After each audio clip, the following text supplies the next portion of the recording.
Assalamualaikum warahmatullahi wabarakatuh.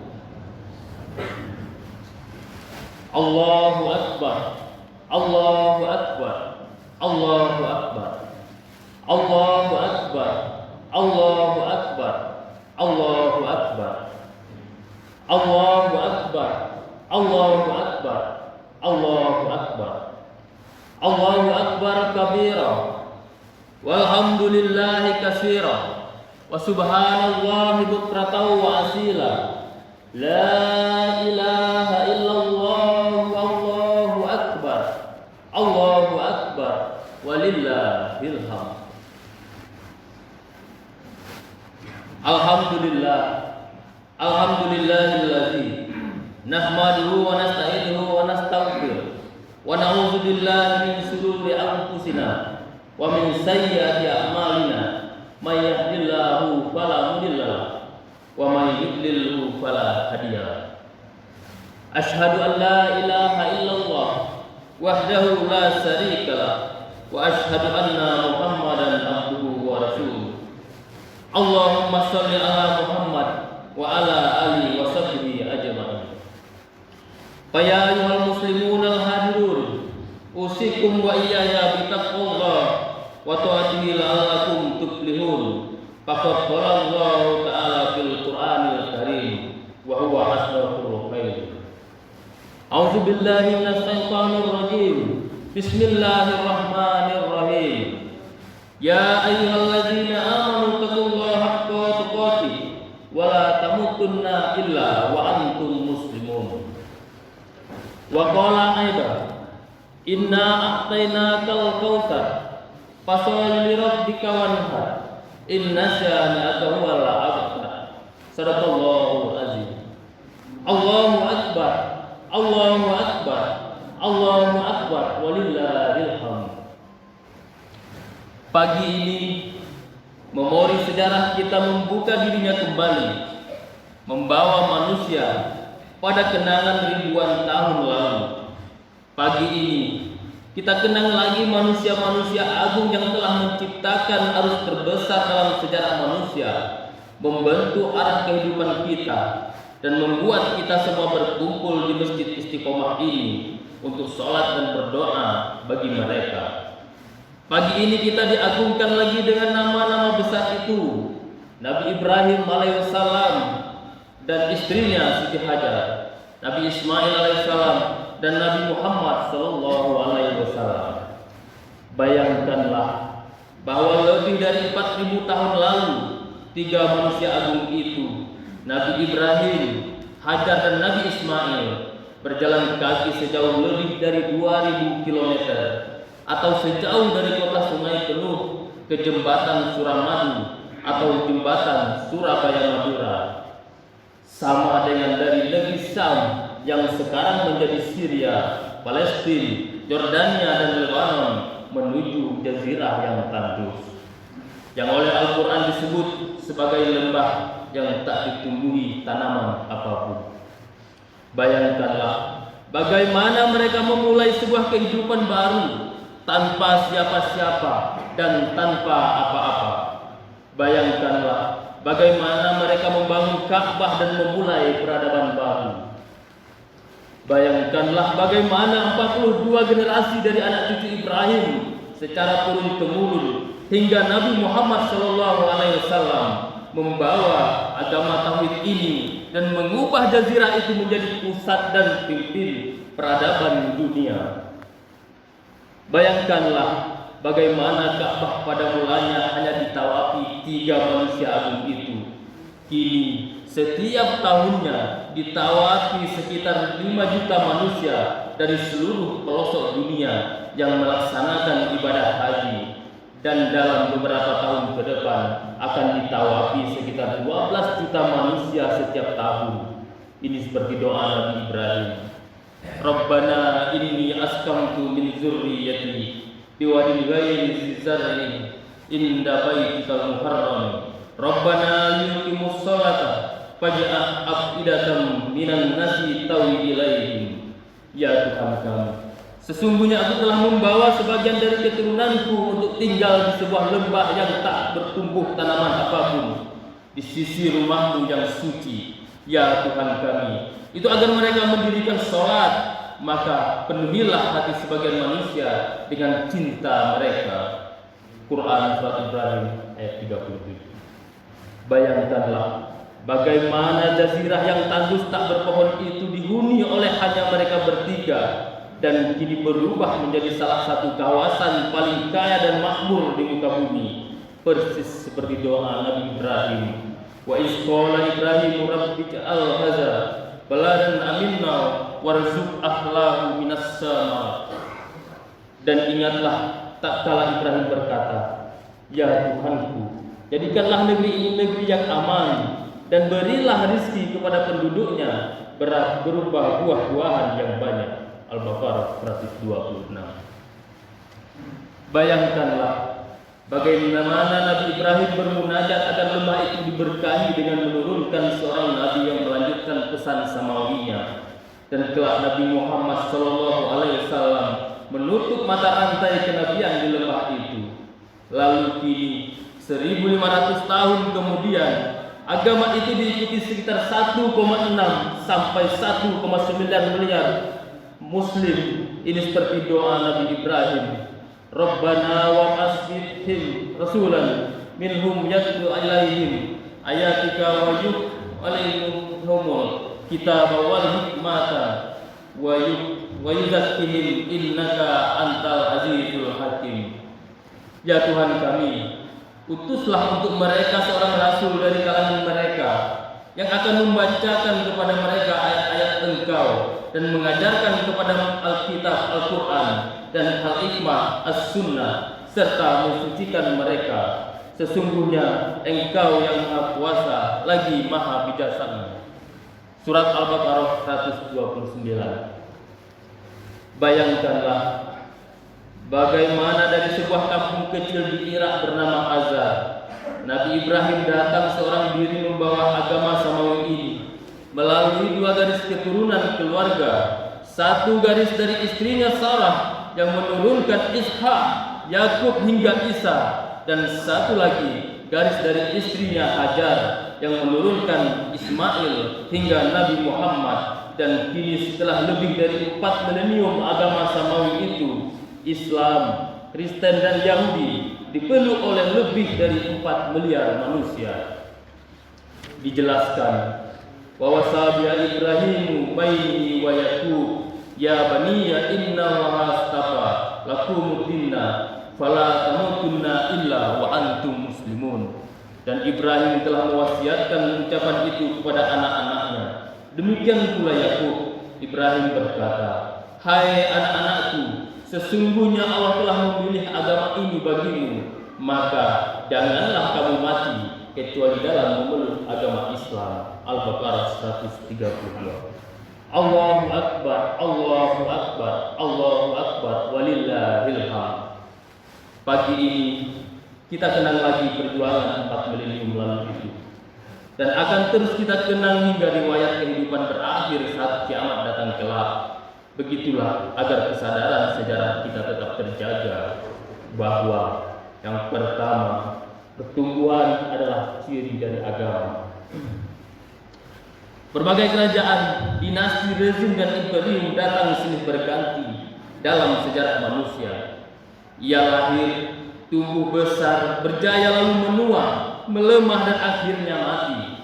Tapi agama yang dibawa Ibrahim datang dan terus bertumbuh tanpa henti hingga kini.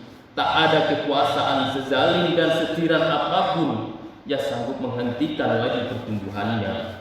Agama ini membangun kerajaan dalam hati dan pikiran manusia, bukan bangunan megah di atas tanah yang akan segera punah oleh waktu. Agama terus bertumbuh karena memberi arah bagi kehidupan manusia, mengakhiri pencarian akalnya akan kebenaran, kebaikan dan keindahan, serta memenuhi dahaga jiwanya akan cinta, ketenangan dan kebahagiaan. Lihatlah bagaimana doa-doa Nabi Ibrahim menjadi kenyataan satu persatu dan terus menerus sepanjang waktu. Nabi Ibrahim mengajarkan kita sunatullah yang menjadi hukum sejarah sebagaimana disebutkan dalam Al-Quran. Fa'amma zabadu fayashabu jubba wa amma ma yanfa'un nasyafa yamkusu fil ard kadzalika yadribullahu al-amsal. Adapun buah itu pasti akan pergi sia-sia, sedangkan yang bermanfaat bagi manusia akan bertahan di muka bumi. Demikianlah Allah membuat perumpamaan Ar-Ra'd 17. Kedua, agama adalah narasi terbesar dalam sejarah manusia. Arus sejarah yang digerakkan oleh narasi barat lahir dari ruh Kristiani, sementara arus sejarah yang digerakkan narasi timur lahir dari Islam. Jadi, di barat maupun di timur, agamalah yang membentuk semua peradaban besar yang pernah menghiasi lembar-lembar sejarah manusia, dan selamanya akan terus begitu. Semua pemberontakan manusia untuk keluar dari jalan agama, seperti yang kita saksikan di abad yang selalu melalui gelombang sekularisme dan ateisme, baik atas nama ilmu pengetahuan atau atas nama yang lain, hanya akan berujung dengan kesia-siaan dan kesengsaraan. Lihatlah, misalnya bagaimana Perang Dunia Pertama dan Kedua mengorbankan sekitar 94 juta nyawa manusia. Pemberontakan itu lahir dari keangkuhan manusia yang terlalu rapuh, disusun oleh akal yang terlalu sederhana untuk melawan kebenaran abadi yang dibawa oleh agama. Allahumma samawati wal ardh. Allah adalah cahaya langit dan bumi. Yang ketiga, Islam adalah agama masa depan manusia. Rasio penduduk Islam adalah sekitar 1 orang Muslim untuk setiap 1000 penduduk bumi di zaman Nabi Muhammad SAW. 1 orang Muslim untuk setiap 1000 penduduk bumi di zaman Nabi Muhammad. Kini angka itu berkembang menjadi 1 orang Muslim untuk setiap 5 orang penduduk bumi, termasuk sekitar 100 juta Muslim yang menghuni benua Eropa dan sekitar 100 juta Muslim yang menghuni Cina daratan. Semua perang yang ditujukan untuk merusak citra agama ini, seperti label fundamentalisme dan terorisme, demi mencegah manusia memeluknya, tidak akan sanggup mencegah pertumbuhan dan penyebarannya, bahkan di jantung sekularisme seperti Eropa dan Amerika. Sementara itu, semua sistem dan ideologi lain mulai bangkrut satu persatu, seperti komunisme, dan kini kapitalisme pun sedang menyusul secara perlahan dan pasti. Semua sistem dan ideologi itu tidak akan mampu memenuhi tuntutan dan dahaga manusia akan kebenaran, keadilan, dan kebahagiaan. Dunia membutuhkan pencerahan baru, dan hanya Islamlah yang bisa membawa cahaya itu. Dunia membutuhkan sumber solusi, dan hanya Islamlah yang bisa menawarkan jalan keluar. Sebagaimana pada hadis riwayat Ahmad, Hakim, Baihaqi, dan Tabrani, yang artinya urusan agama ini pasti akan menjangkau seluruh manusia sepanjang siang dan malam menjangkau seluruh pelosok bumi. Allahu Akbar, Allahu Akbar, walillahil hamd.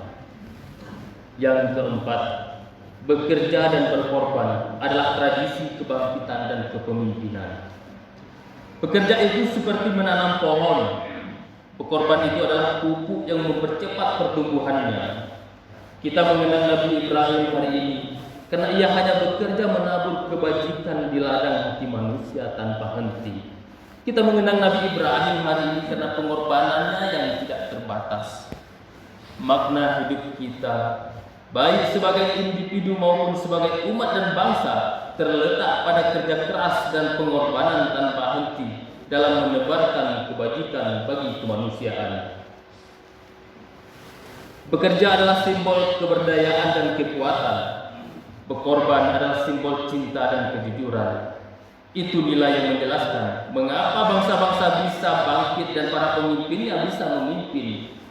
Hanya mereka yang mau bekerja dalam diam yang panjang dan terus-menerus berkorban dengan cinta yang akan bangkit dan memimpin. Itulah jalan kebangkitan, itulah jalan kepemimpinan, itulah nilai yang menjelaskan mengapa Islam di masa lalu bangkit dan memimpin peradaban manusia selama lebih dari 1000 tahun. Dan itu jugalah jalan kebangkitan kita kembali bekerja keras dan berkorban tanpa henti. Dengarlah firman Allah. Wa kulli ma'ruf fasyarallahu amalakum wa rasuluhu wal mu'minun wa saturduna ila alimil ghaib wasyahadati fi yunabbiukum bima kuntum ta'malun. Dan katakanlah hai Muhammad, bekerjalah kalian, nanti Allah yang akan menyaksikan amal kalian beserta Rasulnya dan orang-orang yang beriman. At-Taubah 105. Allahu Akbar, Allahu Akbar, Allahu Akbar, walillahil hamd. Hari ini, sebagaimana kita mengenal manusia-manusia agung itu, Nabi Ibrahim dan istrinya Hajar, Nabi Ismail dan Nabi Muhammad SAW.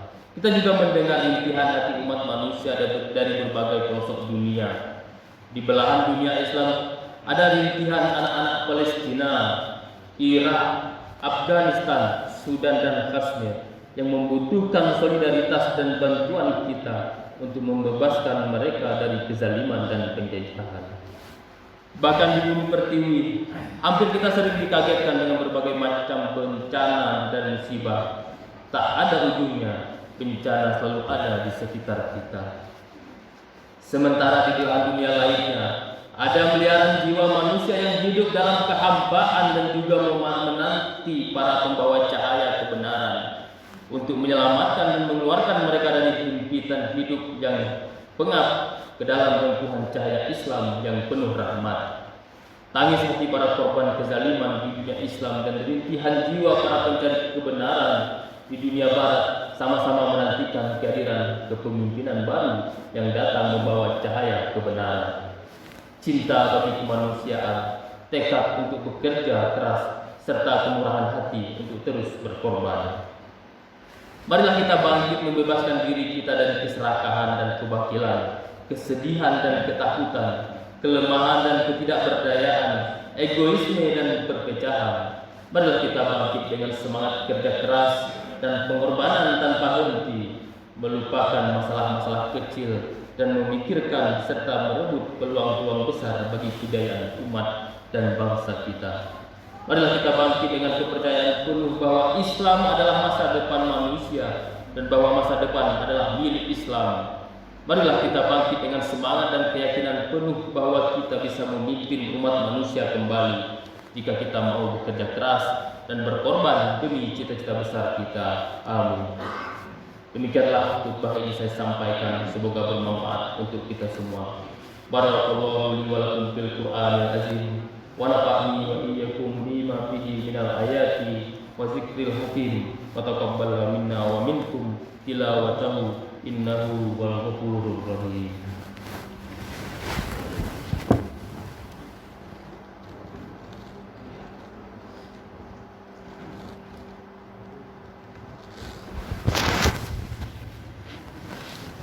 Allahu Akbar, Allahu Akbar, Allahu Akbar, Allahu Akbar, Allahu Akbar, Allahu Akbar, Allahu Akbar, walillahil hamd.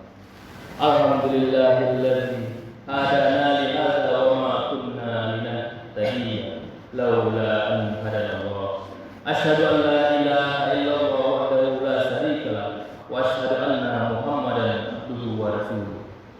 Allahumma sholli ala Muhammad wa ala ali Muhammad. Amma ya ibadallah, usi nafsi wa antum bitaqwallah faqad fazal muttaqun. Ittaqullah haqqa tuqatih wa la tamutunna illa wa antum muslimun. Wa qala Allah ta'ala fil Qur'an fi kitabihil karim, innallaha wa malaikatahu yusholluna 'alan nabi ya ayyuhalladzina amanu shollu 'alaihi waslimu taslima. Masrul muslimin wa muslimat rahimakumullah. Di penghujung khutbah kedua pada kesempatan yang mulia ini, marilah kita sama-sama mengangkat kedua tangan kita untuk berdoa kepada Allah. Allahumma fil mu'minin wal mu'minat wal muslimin wal muslimat al ahya'i minhum wal amwat innaka sami'un qaribun mujibud da'wat. Ya Allah, mohon berkenan menerima seluruh amalan kami. yang telah kami penuhi sejak balik sampai dengan saat ini, ya Allah. Kami tidak tahu dari sekian banyak ibadah yang kami tunaikan, berapa yang telah Engkau terima. Namun kami yakin dengan sifat syukur-Mu, ya Allah, dengan nama-Mu yang mulia yang menerima walaupun sedikit. Engkau Maha mendengar apa yang kami mohonkan. Engkau Maha mengetahui apa yang kami sirahkan. Maka mohon tolong terima dari semua ikhtiar yang telah kami lakukan, ya Arhamar Rahimin.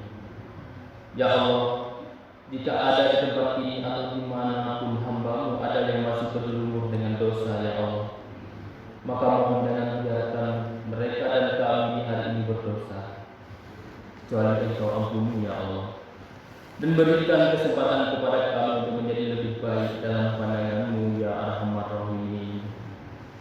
Wahai ya Allah, jika di hari ini ada yang merasa kegelisahan, ketidaknyamanan, maka mohon tenangkan jiwanya, lembutkan hatinya, damaikan kalbunya, agar mendapatkan ketenangan dalam kehidupannya.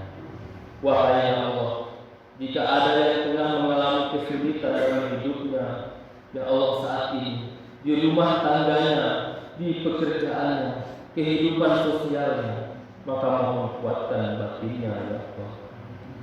Mudahkan segala urusannya dan hilangkan segala kesulitan-kesulitannya, ya Allah. Anugerahkan hikmah terbaik untuk belajar dari segala kesulitan yang dialami, ya Arhamar Rahimin. Rabbana atina fid dunya hasanah wa fil akhirati hasanah wa qina adzabannar. Walhamdulillahirabbil alamin. Wassalamualaikum warahmatullahi wabarakatuh.